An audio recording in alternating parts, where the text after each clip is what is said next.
Chinua Achebe's Dead Men's Path demonstrates the conflicts between European values and the traditional Ndume culture. Michael Obi, who came to the village as a headmaster of the school, aimed to cultivate modern values for local youngsters. However, when he refused to open the holy footpath, the villagers ruined the beautiful school ground, placing him in a difficult situation. This essay claims that the focalizer at the final scene of the story is Michael Obi and examines the importance of the scene. The difference between narration and focalization is that the latter limits a reader's perception and perspective to a focalizing agent, while the former narrates the story. Michael Obi is a focalizer in the final scene due to the tone of the character and the words describing the setting of the scene. In his response to the local priest, Obi seems polite and gentle by apologizing and offering help to build another footpath. He stated that we can even get our boys to help in building it, using the pronouns we to show that he is not the only one in charge of the anti-footpath decision.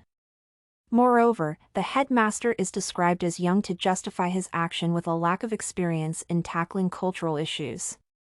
The line, "Obi woke up next morning among the ruins of his work," demonstrates the villagers as barbarians that were cruel to the headmaster. Additionally, the school was described as beautiful, making the action of villagers even worse, as they destroyed such a nice building. Therefore, readers are more likely to be on the side of Obi while reading the final scene. By looking at how the headmaster responded to the priest and how Obi and the setting were described, it is evident that Obi is a focalizing agent. Indeed, Achebe writes the story in a way to allow readers to decide by themselves whom they will support. Readers can understand both the headmaster's point of view and the villagers. The final scene demonstrates that negotiation between two cultures is not reachable due to the complicated nature of the dispute. The headmaster was educated in the West and had a clear goal to promote modern values to the villagers. The local population was intended to study and ready to negotiate with a new headmaster. However, the final scene depicts that Obi did not believe in Ndume religious traditions. It is a crucial part of the story as it also shows how white supervisors were not interested to understand the problems of colonial countries.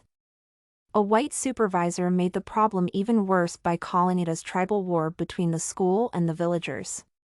It seems that Achebe's motive to write such an end of the story was to convince readers that colonialists did not care about the situation in the colonial territories.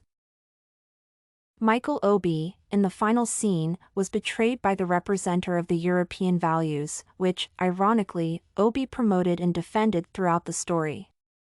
Here, the scene illustrates that Obi truly believed that bringing modern and civilized values to the local population was the right decision. Achebe challenges his decision, showing that the headmaster did not consider difficulties associated with cultural changes. The final episode is critical to make readers rethink their attitude on modern values.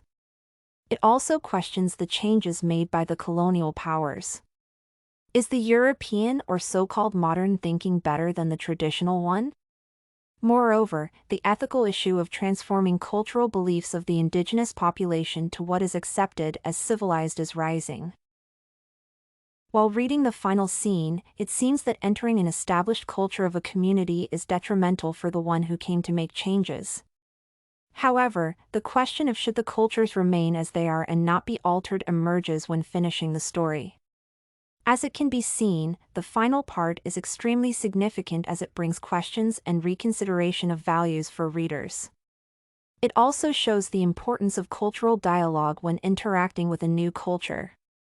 A professional should understand how to politely negotiate with the local community and respect their traditions and religious beliefs.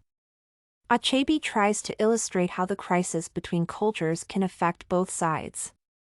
There is no winning side. Both were hurt and offended.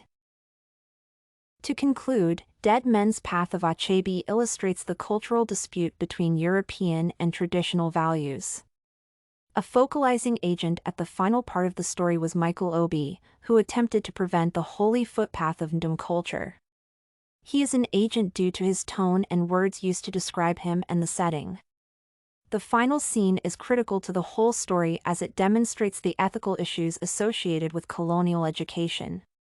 Moreover, it illustrates the neglected approach of white supervisors to the problems of the local population. The scene reveals many questions relating to whether cultures should be transformed or remain untouchable. It also points out Achebe's intention to leave readers alone with their thoughts on European and traditional values. Everything you need for studies, essay samples, writing tools, and tips, you can find at studycorgi.com.